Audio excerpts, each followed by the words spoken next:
Assalamualaikum warahmatullahi wabarakatuh.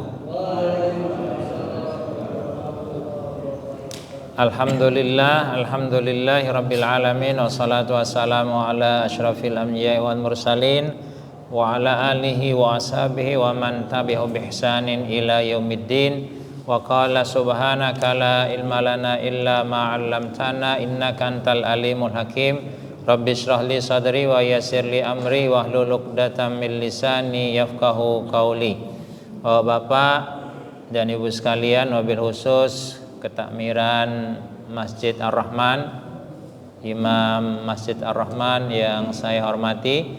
Alhamdulillah kita pada malam hari ini kembali bertemu bersilaturahim untuk melanjutkan kajian kita tadabbur juz ke-30. Kita sekarang sudah masuk surah Al-Humazah.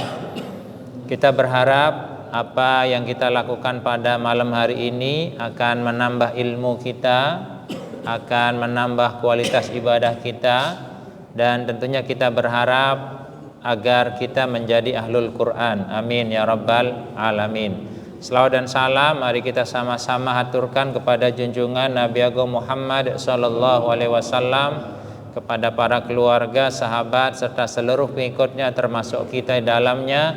Semoga Allah karuniakan kepada kita semua keistiqomahan untuk menjadikan beliau sebagai teladan dalam kehidupan kita sehari-hari. Mari kita doakan kepada saudara-saudara kita jamaah Ar-Rahman ini, kalau ada yang sakit mari kita doakan semoga Allah angkat penyakitnya dan beri kesembuhan. Yang hadir di majelis ini, bila mana ada di antara kita yang rezekinya sempit, semoga Allah lapangkan rezekinya dan beri keberkahan. Dan kita berdoa semoga anak-anak kita, pasangan kita menjadi saleh dan salihah, bisa menjadi teman kita di surganya Allah kelak. Dan kita berharap yang hadir ini mendapatkan husnul khatimah. Amin ya rabbal alamin. Baik, Bapak-bapak dan Ibu sekalian, bagaimana kabarnya malam hari ini? Sehat semua nggih? Alhamdulillah. Baik, kita akan membahas surat Al-Humazah. Ya, kita akan baca terlebih dahulu ayat 1 sampai ayat 9. Monggo kita baca dengan memulai dengan membaca ta'awuz bareng. A'udzu billahi minasy syaithanir rajim. Bismillahirrahmanirrahim.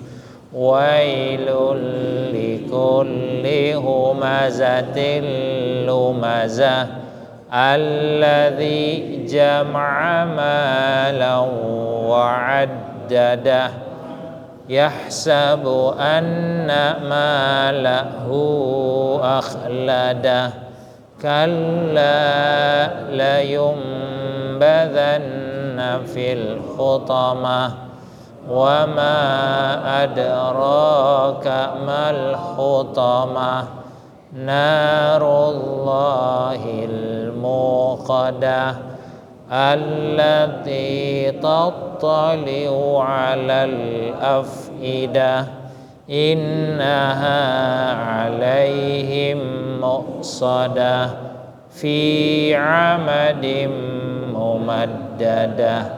Sadaqallahul azim. Semoga Allah subhanahu wa ta'ala memberikan 10 kebaikan dari setiap huruf yang kita baca.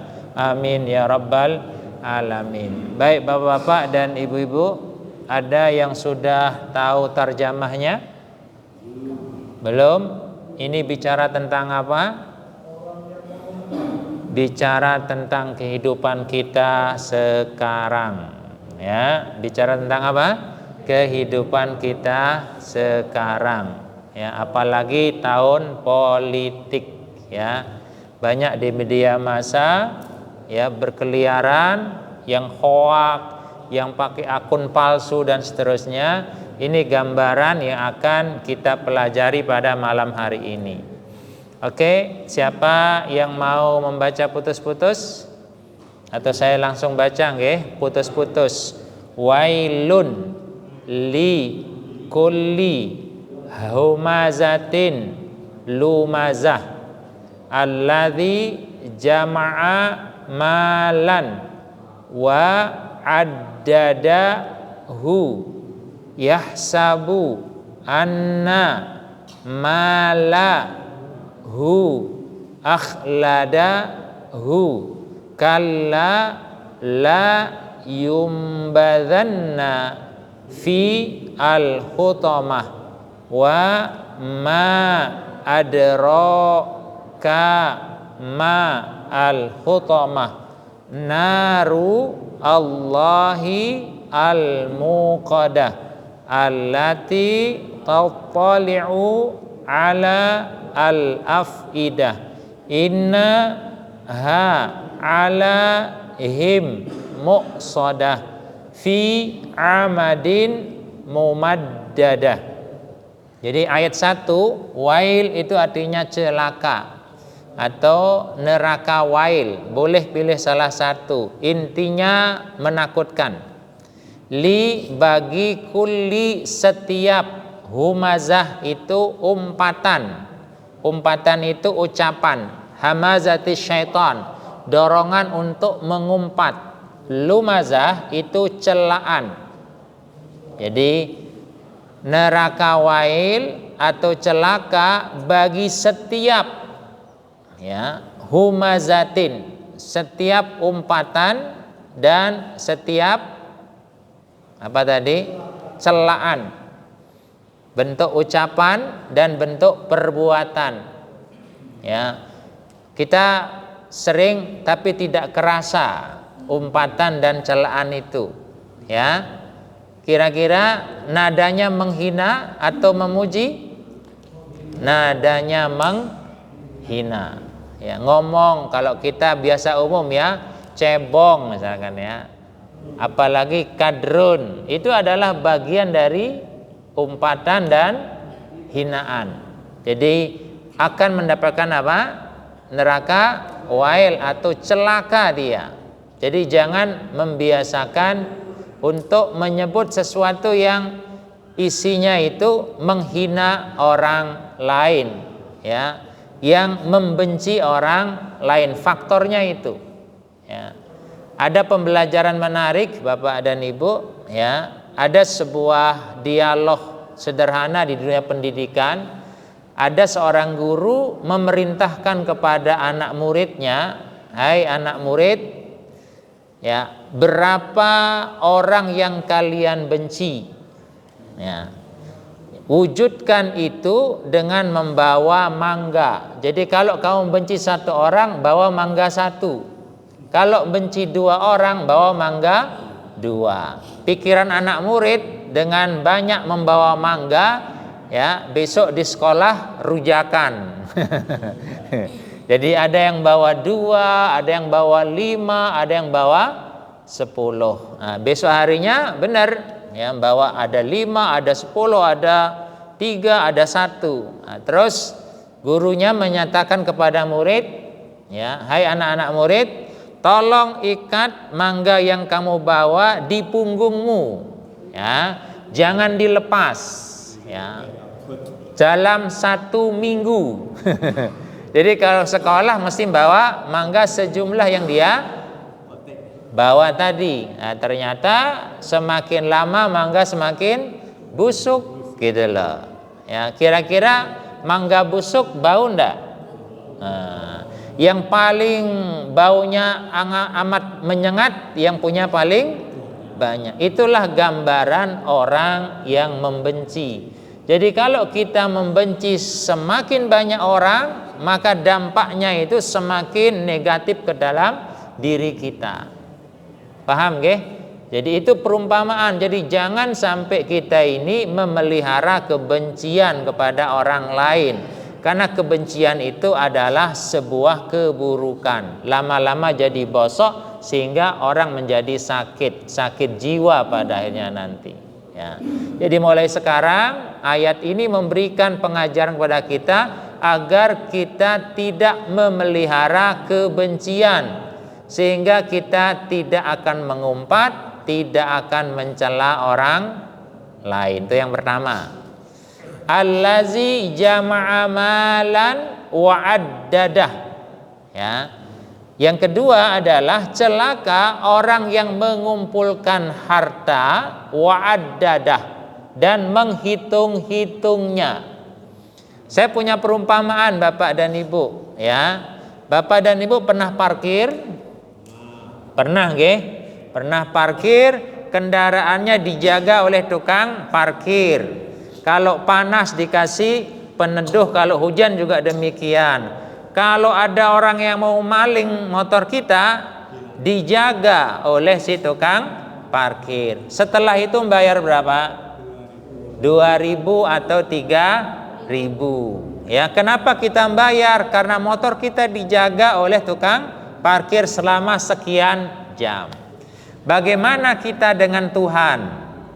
Ya. Apakah Allah juga menjaga kita? Apakah Allah memelihara kita? Berapa yang kita bayarkan selama ini? Ya, besaran mana ya dalam 1 bulan duit yang kita keluarkan untuk tukang parkir atau untuk Allah? Bapak-bapak, kalau tukang parkir misalkan setiap hari kita parkir ya selama 1 bulan, bayarnya berapa berarti? 2 kali 30.000 sama dengan 60.000. Ya, bagaimana infak kita selama 1 bulan? Adakah sampai 60.000? Kalau kita Jumatan, ya, kalau kita Jumatan, infaknya berapa Bapak dan Ibu? Jujur Bapak-bapak? Berapa? 5.000. Kali berapa sebulan Jumatnya? Kali 4. Padahal Allah jaga kita berapa jam sehari semalam? 24 jam. Ya, Allah kasih makan kepada kita tidak? Kasih makan. Kasih oksigen kepada tidak enggak? Kasih. Kok rupiahnya sama tukang parkir lebih besar tukang parkir, padahal tukang parkir ngasih makan kepada kita enggak? Ngasih oksigen kepada kita enggak? Ngasih minum kepada kita enggak? Menjagani kita 24 jam enggak? Kok bisa gitu ya. Jadi monggo mari kita benahi kembali ya. Kalau kita berani menjaga, memberikan duit kepada tukang parkir karena dia menjaga motor kita sekian, kenapa kepada Allah tidak kita berikan melebihi dari apa yang kita berikan kepada tukang parkir? Itu artinya apa? Kita selama ini jam'a mala wa addadah, ngumpulin duit ya, terus dijaga terus agar duit ini tidak hilang dari kita. Paham nggih Bapak dan Ibu? Jadi ini mengkritisi kehidupan kita. Kalau tadi humazah lumazah terkait medsos, ternyata yang kedua ini adalah perilaku kita selama ini. Ya, memberi ke tukang parkir itu lebih nyaman. Ya, enggak kerasa banyak. Sementara memberi kepada Allah itu kita kerasa berat. Ini menjadi sebuah pembelajaran. Lang diperintah zakat saja, ingat zakat itu kan diperintah ketika nisab dan haulnya mencukupi, ya toh? Dan apa yang kita keluarkan itu sesungguhnya hakikatnya milik kita apa masih milik Allah? Masih milik Allah, maka Allah wajar memerintahkan untuk zakat. Kenapa? Karena harta itu miliknya Allah, bukan milik kita sesungguhnya. Ya enggak? Jadi Allah memerintahkan zakat, Allah memerintahkan sedekah, Allah memerintahkan untuk berwakaf, ya. Itu sesuatu yang wajar. Kenapa? Karena yang kita keluarkan itu milik siapa? Milik Allah. Tapi kenapa kita merasa berat? Aneh napa mboten? Aneh. Itulah yang dimaksud dengan allazi jama'a malau wa addadah. ya dialah orang yang mengumpulkan hartanya dan menghitung untuk disimpan. Nah, ini yang tidak boleh kita lakukan. Ya. Jadi monggo kita rubah, jangan sampai duit ke tukang parkir itu lebih banyak dalam 1 bulan ya dibanding dengan duit kita kepada Allah, dibanding sedekah kita, dibanding zakat kita, dibanding infak kita dan seterusnya. Saya tidak tahu apakah kita hadir di sini ini masuk masjid tadi melepas 2.000 apa 5.000 gitu ya. Nah, mari kita biasakan, itu sesungguhnya hakikatnya milik Allah Subhanahu wa taala, belum milik kita. Dia akan berubah menjadi milik kita manakala kita sudah lepas atas nama Allah Subhanahu wa taala, ya. Kemudian Allah sampaikan dalam ayat yang ketiga, yahsabu, mereka mengira apa yang dia lakukan itu, ya, baik dia mengumpat, menghina, itu menjadikan dia mulia, maupun dia mengumpulkan harta untuk menjadi banyak-banyakan miliknya, itu membuat dia menjadi kekal. Ya, kalla, tidak akan, atau sekali-kali tidak, ya, itu tidak akan memuliakan kamu, tidak akan menjadikan kamu jadi orang yang kaya, ya. La yumbadan, sungguh, ya, dia akan masuk ke dalam hutomah secara sadar dan sukarela. Jadi la yumbazan itu artinya sadar sukarela masuk ke dalam neraka. Coba bayangkan orang ibu. Maka ya, memaksa untuk berbagi, memaksa untuk berinfak, atau memaksa diri kita masuk surga lewat infak dan sedekah, itu lebih baik daripada sukarela masuk ke dalam neraka. Nih, sekali lagi, memaksakan diri kita masuk ke surga dengan berinfak itu lebih baik daripada sukarela masuk ke dalam neraka, gitu loh. Jadi la yumbazanna fil khutamah, dia akan masuk khutamah. Wa ma adraka, dan tahukah engkau, ya, apa itu khutamah? Ingat, kalimat ma adraka adalah pertanyaan yang mengisyaratkan bahwa yang ditanya itu sesuatu yang tidak keukur dahsyatnya. Ya. Jadi pertanyaan adraka itu sama kayak surat Al-Zalzalah kan ada. Surat apa itu? Anzalnahu itu surat apa namanya? Inna anzalnahu Lailatul Qadar, ya, Al-Qadar, ya. Wa ma adraka ma Lailatul Qadar. Adraka ma itu adalah pertanyaan atas sesuatu yang tidak terukur, ya, nilainya, kedahsyatannya, luar biasanya, atau apa, ketakutannya, gitu ya. Maka di sini dikatakan wa ma adraka mal hutamah, tahukah kamu apa itu hutamah? Artinya hutamah itu adalah sesuatu yang menakutkan. Bahasanya seperti itu. Jadi setiap ada kata wa ma adraka berarti sesuatu tadi punya apa, nilai yang dahsyat sekali. Nah, maka ditanyakan dalam ayat ini, Allah jawab apa? Narullahil muqadah, ya, api, ya, apinya Allah yang memang sengaja dibuat, sengaja dinyalakan. Jadi Allah sengaja membuat neraka hutamah, ya. Artinya apa? Memang karena apa, perbuatan orang-orang yang akan dimasukkan ke dalam api itu memang sangat dibenci oleh Allah, maka sengaja disiapkan gitu ya. Allati tattali'u 'alal afidah, yang api itu Bapak dan Ibu sekalian, tattali' ya, membakar sampai dalamnya. Jadi luarnya kebakar tapi dalamnya juga ikut kebakar sampai hati ini. Ya. Innaha 'alaihim muqsadah. Ya. Kenapa bisa seperti itu? Karena neraka itu ditutup rapat.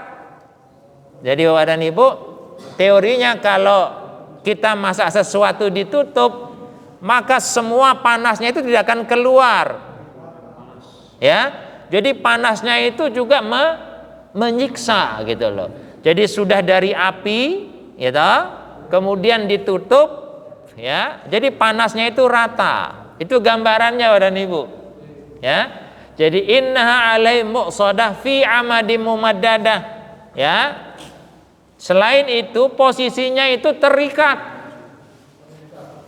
Ya. Posisinya itu terikat dalam neraka. Nah, jadi ndak apa bahasanya? Ndak kemana-mana, ya ajak. Coba bagaimana panasnya orang Ibu? Ya, jadi satu, ya, apinya itu sengaja dinyalakan, spesial, ya. Yang kedua, ya, panasnya itu sampai ke dalam, bukan keluar saja. Ya, tiga, ditutup. Neraka itu ditutup. Jadi panasnya tidak kemana-mana. Ya, tiga, posisinya itu terikat. Coba. Nah, ini gambarannya. Atas apa Bapak dan Ibu? Atas perilaku yang di atas. Perilaku mengumpat, perilaku mencela. Sekarang banyak enggak itu Bapak dan Ibu? Wah, kayak teman. Buka WA sekali saja kita bisa menemukan sudah banyak banget ya. Ya, ucapan yang menghina, perilaku yang menyakitkan, itu adalah bagian dari humazah dan lumazah. Kira-kira kita ada ndak yang seperti itu? Nauzubillah. Maka biasakan beristighfar, biasakan bertaubat, paksa diri kita masuk ke dalam surga. Nanti caranya seperti apa akan kita lihat. Nah, ini terjemahannya Bapak dan Ibu.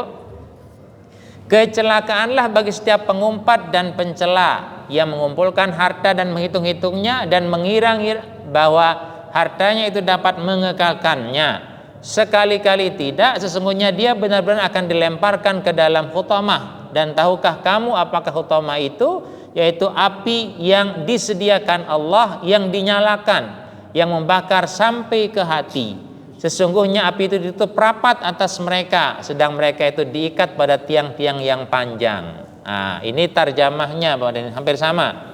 Ya, di sini kalimatnya bukan masuk tetapi dilemparkan.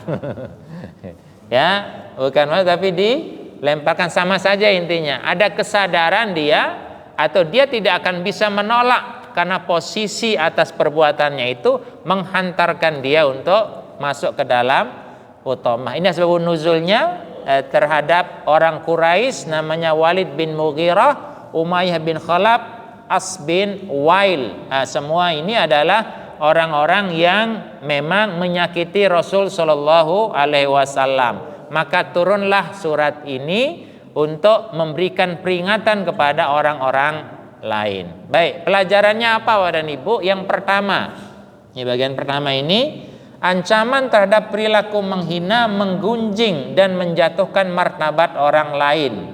Faktor pencetusnya adalah perilaku membenci dan mencari-cari kesalahan orang. Jadi monggo Bapak dan Ibu, bersihkan pikiran kita, bersihkan hati kita. Tidak ada manusia yang sempurna. Tidak ada ustadz yang sempurna, tidak ada jamaah yang sempurna. Jadi kalau jamaah ngantuk ya wajar, gitu. Kalau ada ustadz yang salah ya wajar. Jadi jangan mencela, jangan mengumpat. Itu prinsip. Ya. Jadi jangan menyimpan dendam, jangan membenci orang lain. Ya, benci perbuatannya, jangan benci orangnya. Tidak ada yang sempurna. Jangan mencari-cari kesalahan orang. Nah, lihat sekarang, oh politik identitas, oh macam-macam. Ya, biarkan yang berwenang yang mengurus, ya. Jangan sok terlibat di dalamnya. Itu tidak boleh kita lakukan. Nah, kita lihat bagaimana Quran ini memberikan panduan kepada kita. Surat Al-Hujurat ayat 12. Ya, jadi Allah terlibat dalam kehidupan kita.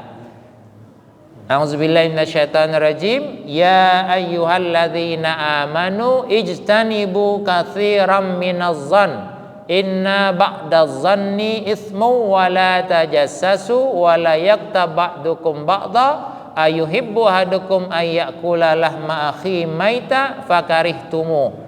Jadi pesan ayat ini satu, hendaklah kalian menjauhi ya minadh-dhann, prasangka buruk ya. Kenapa? Karena sebagian dari prasangka buruk itu adalah dosa. Jadi berprasangka buruk itu adalah sebagiannya dosa. Yang kedua, wala tajassasu, janganlah kalian mencari kesalahan orang lain. Contoh, sekarang ada kegiatan apa? Polisi lalu lintas itu termasuk tajassus bukan? Halo, termasuk tajassus bukan? Nih Pak polisi, ya, termasuk tajassus bukan? Nah, itu menjadi pertanyaan mungkin, ya. Wala yaktab ba'dukum ba'da, jangan kamu membicarakan orang lain yang menjadikan orang lain itu merasa terhina walaupun benar. Ya, walaupun itu sudah masuk ghibah. Ya. Misalkan Pak Ghazali kok ireng temen sih? Nah, benar enggak? Kalau Anda sampaikan itu sudah ghibah, walaupun orang yang dibilang itu nyaman-nyaman saja. Ya, kowe doer misalkan. Doer itu apa? Iya, bibirnya ya. Iya, itu ndak boleh itu. Ya. Nah, itu wala yaktab ba'dukum. Nah, kenapa Allah sampaikan ayuhibbu ahadukum ayyakula lahma akhi maita? Apakah kamu suka ya makan daging saudaramu yang mati? Ya, karena yang sedang dibicarakan adalah orang yang hidup. Nah, jadi tidak boleh kita lakukan itu. Wattaqullah, dan bertakwalah kalian kepada Allah. Innallaha tawwabur rahim. Sesungguhnya Allah Maha menerima taubat lagi Maha pengasih. Jadi monggo biasakan untuk bertaubat bendina. Kenapa? Karena potensi kita untuk seperti itu luar biasa. Dengar cerita aja kepingin apa ya, itu sudah masuk itu. Ya, apa ya itu sudah termasuk. Jadi kita dengar kejelekan orang, apa ya, nonton sinetron misalkan, apa ya kayak ngana, kayak seperti itu. Nah, itu sudah masuk itu. Ya, sudah masuk bagian daripada ghibah. Kira-kira kalau ayat ini Bapak dan Ibu, kalau kita bercermin kepada ayat ini, kita termasuk enggak? Umumnya termasuk. Maka biasakan istighfar. Semoga dengan istighfar itu Allah memaafkan kita. Nah, yang pertama. Yang kedua, ancaman terhadap perilaku cinta dunia yang berlebihan, wahan, sehingga merupakan kehidupan akhirat. Harta, tahta, dan wanita lambang dari kesenangan dunia yang selalu mendominasi kehidupan manusia. Maka berhati-hati Bapak dan Ibu, ya, jangan sampai terlena terhadap harta, tahta, wanita, dan lambang-lambang dunia lainnya. Ya, terkadang kita tidak sadar, ya kita terlena. Ya. Kita lihat ya. Surah Ali Imran ayat 10. Innal ladzina kafaru lan tughni anhum amwaluhum wala auladuhum minallahi syai'a wa ulaika wa hum waqudun nar. Yang kamu simpan itu tidak akan menolongmu. Yang kalian tabung itu, ya, yang kalian investasikan itu tidak akan menolongmu kalau hanya tujuannya yang bersifat duniawi. Tidak akan menolong kita. Ya.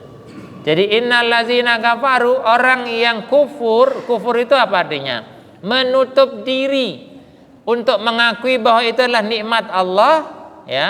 Kita anggap itu bukan dari nikmat Allah kepada kita, itu sudah bagian daripada kufur.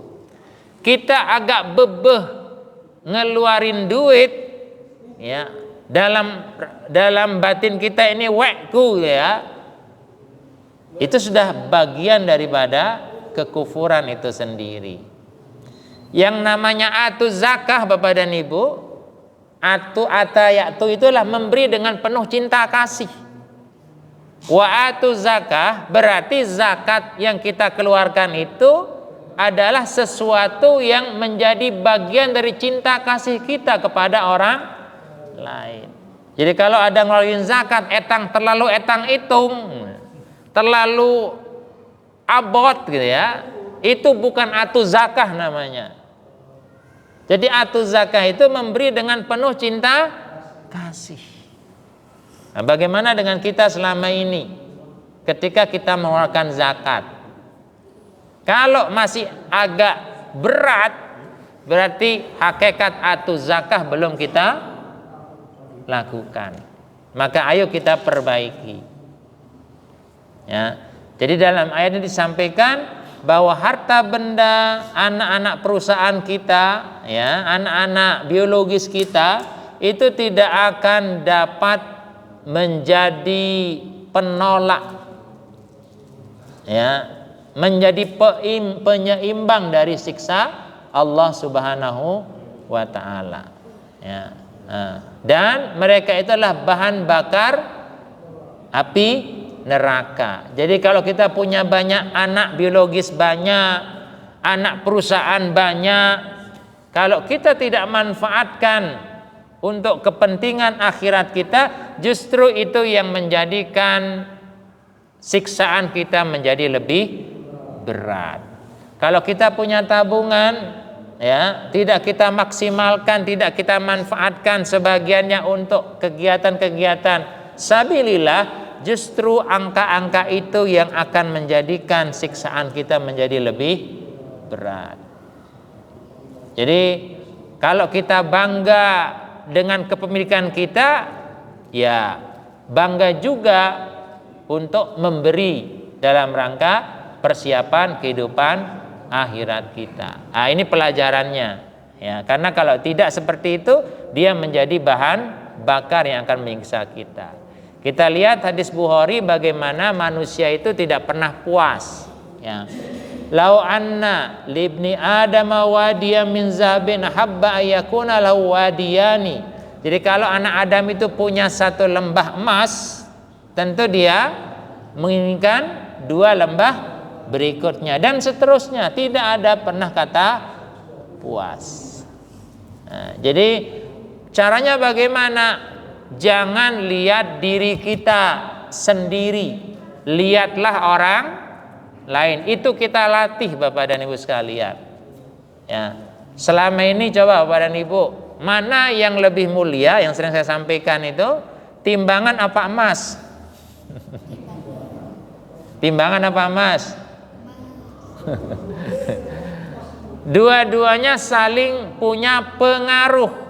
Emas akan bernilai kalau dia sudah ditimbang. Dia tidak akan pernah bernilai dan tidak diketahui nilainya kalau dia tidak ditimbang.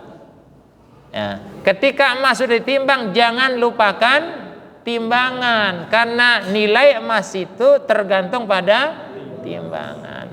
Nah, biasanya orang semacam ini, ya, Orang yang suka melihat dirinya sendiri itu yang nanti akan terjerumus.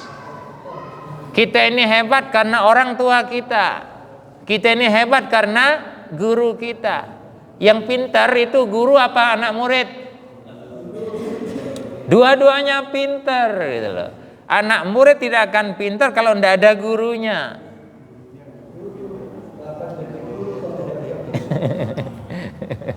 Dia saling terpengaruh gitu loh. Itulah hidup. Ya. Jadi kenapa orang tidak puas? Karena dia selalu melihat dirinya. Maka lihatlah juga orang lain. Nah, kemudian yang ketiga, sikap perilaku negatif, mencela dan cinta dunia yang berlebihan tidak akan mendatangkan kemuliaan dan kekalahan diri di dunia, tapi menjadi awal bencana dunia dan akhirat. Maka monggo kita masing-masing untuk membenahi diri kita. Allah sampaikan dalam ayat ini, al-malu wal banun zinatul hayatid dunya wal baqiyatus salihatu khairun inda rabbika thawaba wa khairun amala. Jadi harta dan anak hanya sebatas perhiasan.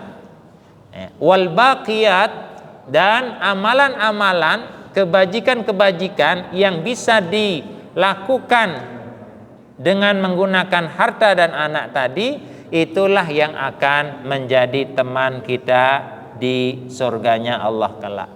Maka monggo kita sama-sama fokus. Satu, harta, jabatan, kedudukan yang kita miliki ini harus melahirkan kebajikan. Anak, baik anak biologis maupun anak-anak usaha kita, harus melahirkan kebajikan. Itu nanti yang akan membekas, yang akan menemani kita, dan itu adalah sesuatu yang terbaik, ya, amalan yang terbaik, harapan yang terbaik, kebahagiaan yang terbaik. Yang kita tidak gunakan untuk kehidupan akhirat, maka dia akan musnah, tidak akan kita bawa, tidak akan bisa kita bangga-banggakan. Nah, ini ya kajian Al-Humazah bagian pertama. Besok kita akan menelusuri neraka Hutomah. Nauzubillah, ya, agar kita termotivasi untuk menghindar, agar kita tidak masuk ke dalamnya. Saya kira itu Bapak-bapak yang bisa saya sampaikan di pertemuan pertama ini, karena waktu sudah menjelang Isya. Semoga apa yang kita kaji malam hari ini bisa memberikan informasi, memberikan pencerahan, menambah ilmu kita, sehingga kita benar-benar bisa mempersiapkan akhirat kita. Amin ya rabbal